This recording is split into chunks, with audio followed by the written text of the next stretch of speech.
because you can create pretty much the exact same look with something that is very, very, very similar. So some of them are exact dupes, some of them are just very, very similar.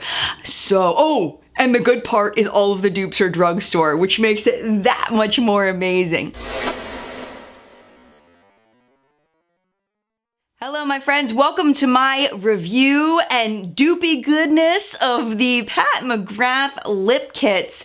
These have been all the rage everywhere. Everybody's talking about these things. Pat McGrath is a legend in makeup, and I'm so excited to be able to dupe them for you. These kits are $60 a piece. In each kit you get 2 lipsticks, a lip gloss, a gold pigment, and a little glitter pot. I have lots of things to share with you, but before I give you information on the dupes and the ingredients and all of that good stuff, I'm gonna show you the dupes, because showing is sometimes better than just telling you about it. So what I'm gonna do is I am going to show you the Pat McGrath on one side of my lip and the dupe on the other side of the lip, and then I'm going to take them, put them together, and make an ombre effect with them, showing you how to do it with the Pat McGrath lip kit and how to do it with the dupe, so you can see whether they perform the same in that artsy kind of way that Pat McGrath is known for. Some of them are, I feel like, are exact dupes. Some of them are just close. Like I mentioned in my Anastasia Beverly Hills Violet Voss palette comparison, I will link that, the little eye over there, and then also in the description. When you're trying to dupe something, it's not necessarily honestly important to make it exactly the same shade, because you can create pretty much the exact same look with something that is very, very, very similar. So some of them are exact dupes, some of them are just very, very similar. So, and the good part is all of the dupes are drugstore, which makes it that much more amazing. I won't be using the glitter or the gloss today because, well, I'll tell you, I'll explain all of that later. But before I get into all of that I'm really excited about, let's go ahead and show you the dupey goodness. Yes! Girl, and you've gone too far, 'cause you know it don't matter anyway. You can rely on the old man's money. You can rely on the old man's money. It's a bitch, girl, and it's gone too far, 'cause you know it don't matter anyway. Say money, but it won't get you too far, get you too far. And don't you know that it's wrong to take what is given you, so far gone on your own. You can get along if you try to be strong, but you'll never be strong. You're a rich girl, and you've gone too far, 'cause you know it don't matter anyway. You can rely on the old man's money. You can rely on the old man's money. It's a bitch, girl, and it's gone too far, 'cause you know it don't matter anyway. Well, say money, but it won't get you too far, get you too far. High and dry, out of the rain. Oh, it's so easy to hurt others when you can't feel pain. And don't you know that a love can grow? 'Cause there's too much to give, 'cause you'd rather live for the thrill of it all. You're a rich girl, and you've gone too far, 'cause you know it don't matter anyway. You can rely on the old man's money.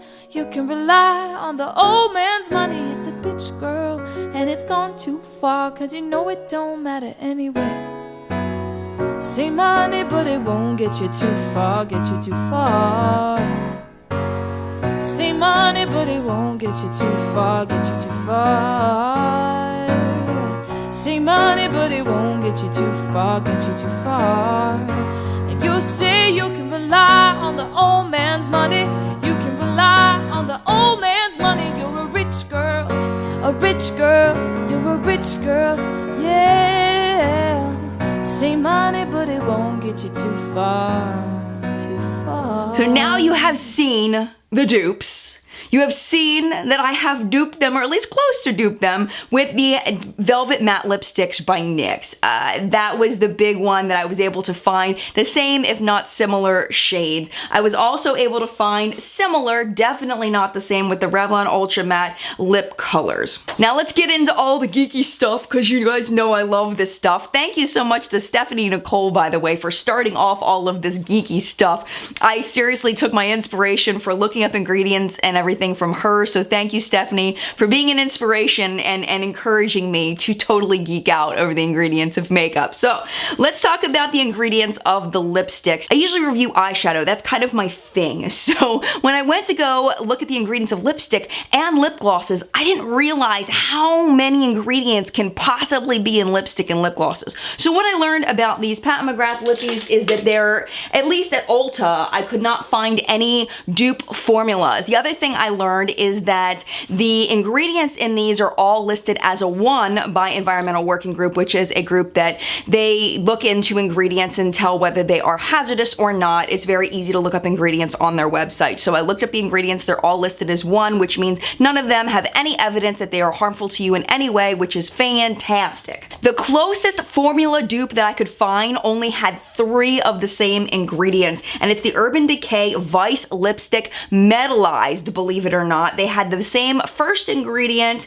and then the 3rd ingredient in the Urban Decay, and then the 9th ingredient in the Urban Decay are also included in the Pat McGrath lippies, but that is in no way close to being a dupe, but that's the closest I could find. I mean, really and truly, I looked through so many lipstick formulas, could not find one. Well, let me just talk about the packaging first. I don't like that they're just straight black. There's no way to tell what lipstick is in here unless you squint your eyes. If you have any issues reading small print, then this is not going to be friendly for you. I know a lot of my friends that are starting to go like, trying to see little tiny print. If that's you, you're not gonna like this packaging. Really tiny print. This one says Flesh 2 on the outside.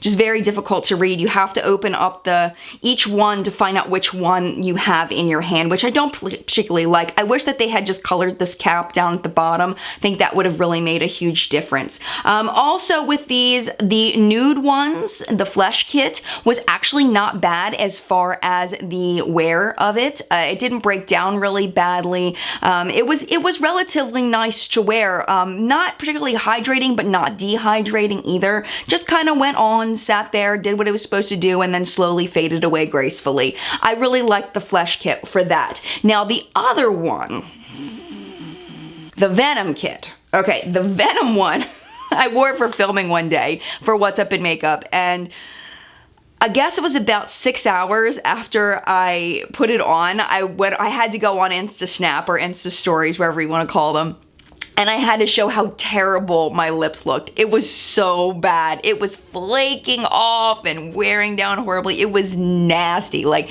I think it tries to stain, but then it doesn't do a good job of it, so it ends up clumping and flaking off. It was horrible. It was absolutely horrible. So definitely don't recommend the red one, which is called Venom. That one wore down really bad. Unless you're really good at keeping up with your lip product, then good on you, but on that for me personally. Now for size of these, you really don't get a lot of product in here. If you guys remember back, I guess it was like end of last year, there was a collaboration between Tati and Birchbox, and they made these like little lipsticks and little eyeshadow things that were supposed to be like one season. Looked a little bit like this little tiny thing, and they were relatively inexpensive because they were less amount of product. They weren't supposed to last forever. So this little thing has 0.02 ounces of lipstick in it. The Pat McGrath lip kits have 0.05 ounces of lipstick in them. So about twice as much as Tati's, and that sounds, yeah, oh, okay. Until you look at the NYX, and the NYX has, 0.14. So you're looking at here with being 0.5, so about 3 times, a little less than 3 times the product in a NYX lipstick as you get in a Pat McGrath lipstick. $24 on its own, $24. As you can see, I am not super impressed by the lip products. I do not think that they are worth the price tag. The nude ones are not bad, but they're very overpriced. But when we get to the gloss, things get kind of interesting. Now this looks like just a regular clear gloss, and it performs like a regular clear gloss. It is a little bit thick. It's very slick on the lips. It feels very sticky on the hand, like if you swatch on your hand, but on the lips, it's actually not sticky at all. So I thought this would be super easy to dupe, and it wasn't. I did find that there's 3 ingredients in lip gloss that are very common. They're not in all lip glosses, but they're in this, and they are in a few others. So if you want to try a lip gloss formula that's similar to these, I actually looked at the MAC website. They have the first 2 ingredients are the same, and then later on they have another ingredient. The Catrice Infinite Shine Lip Gloss has the same first 2 ingredients. The Essence XXXL Shine Lip Gloss has the same first 2 ingredients, along with the Stila Lip Glaze and the Laura Geller Color Luster Lip Gloss. So if you've tried any of those formulas, they have the same base as this, but the rest of the ingredients are very, very different except for one. Did I find anything magical or special about this gloss? Not really. I do think that it helped keep this pigment on a little bit better. I felt like it really made it stick. So that's a positive thing, but other than that, I didn't find anything special about the gloss. Now the pigment. Okay. I've heard a lot of people kind of talking trash about the pigment, and I could see why. All right, first let me tell you that the thing is gorgeous. It is this gorgeous, pure gold pigment. It is beautiful. I do not own anything in my collection that looks like this. It is gorgeous. I couldn't dupe it with anything in Ulta. I couldn't dupe it with anything in my collection. I have golds like this, but they're not such a fine powder. They're more of a glitter. So I couldn't dupe it. I couldn't dupe it. But does it mean a dupe doesn't exist? No, it does not mean that. But I do want to say this is very, very interesting. The ingredient, the way that it's listed, it says the only ingredient is may contain +/- copper powder CI77400. That's the only ingredient. So if it may contain that, then what else could it contain? It's like, that's all that could possibly be in here. It's the only thing that's listed. It just makes no sense to me why they would say may contain when it obviously has to contain it because there's no other options. So I think that's really strange. But I will tell you, I do really like the pigment.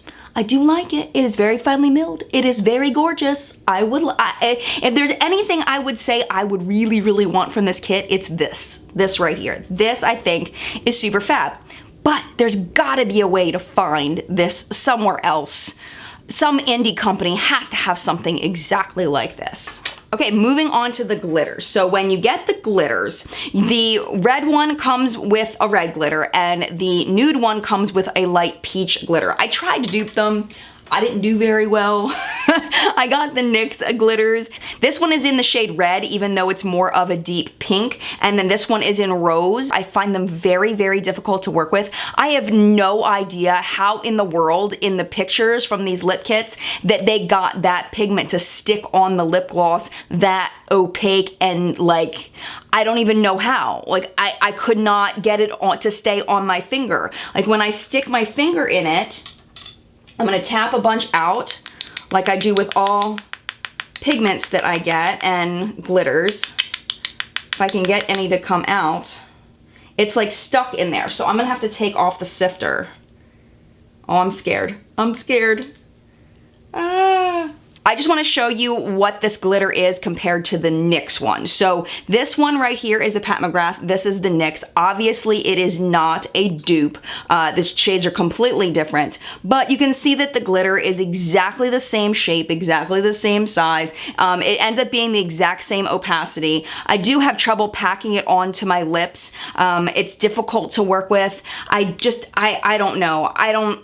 It's just not my thing. I don't like it. I have trouble getting the glitter out of the pot. I had to actually take the sifter off because it was jammed in there so tight and the glitter just wasn't coming out. So the only way I could get it out was by taking the sifter out, and it's just a pain. It's just a pain. It's not enjoyable, and I'm not a fan. And the same thing happened with the one from the nude kit. It's not any different. Now, this one is only if you're extremely aware of what ingredients are in your makeup products, because I'm talking about the very last ingredient in the glitter, and it's the same last ingredient that's in the NYX.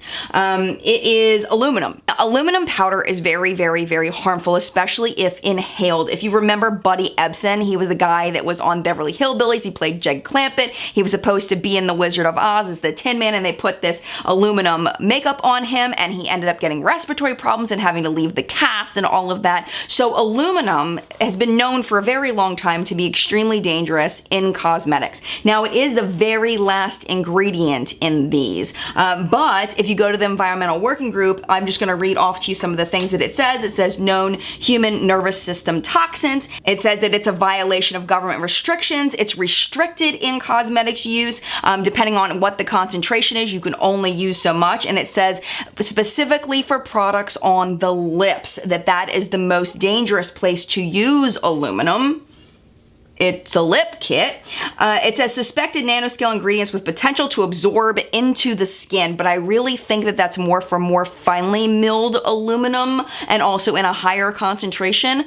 But still, if you're one of those people that's very conscious of what goes into your products and onto your lips, you may want to skip the glitter. You may want to skip this glitter too. This glitter is actually worse. This one also contains something called CI77266. It's almost pure carbon is what the ingredient is. And it says that it's restricted in cosmetics use. And it's a color additive that's not approved by the FDA for cosmetics around the eyes. And it's a lot of people use this kind of glitter for their eyes, and the FDA says don't do that. And I listen to the FDA because the FDA is not very particular about what they restrict. So if they're restricting something, there's got to be a really darn good reason for doing it, because there's a lot of things they just let slip by. So overall, final thoughts on these products. I personally think $60 is insanely overpriced for what you get. I feel like the nude lipsticks are pretty good. The red lipsticks, not so good. I feel like the pigment is fantastic. I really like it, but definitely probably you can find it somewhere else. The lip gloss is very ordinary. You can definitely find something, even though not the exact formula, you can find something very similar. It's a clear gloss. And then the glitters are difficult to work with. I did not enjoy personally. If it's your thing, you may like them, but for me, it was a no. So for me, these Pat McGrath lip kits are kind of a wah, wah, wah. And I don't recommend them, unfortunately. I wanted to recommend them, but I can't, so I won't. So I want to thank you so much for watching this video. If you enjoyed it, definitely make sure you share it with a friend who also may enjoy it. Hit the thumbs up button and subscribe for more videos on the channel. Mad love, and I'll see you soon. Bye.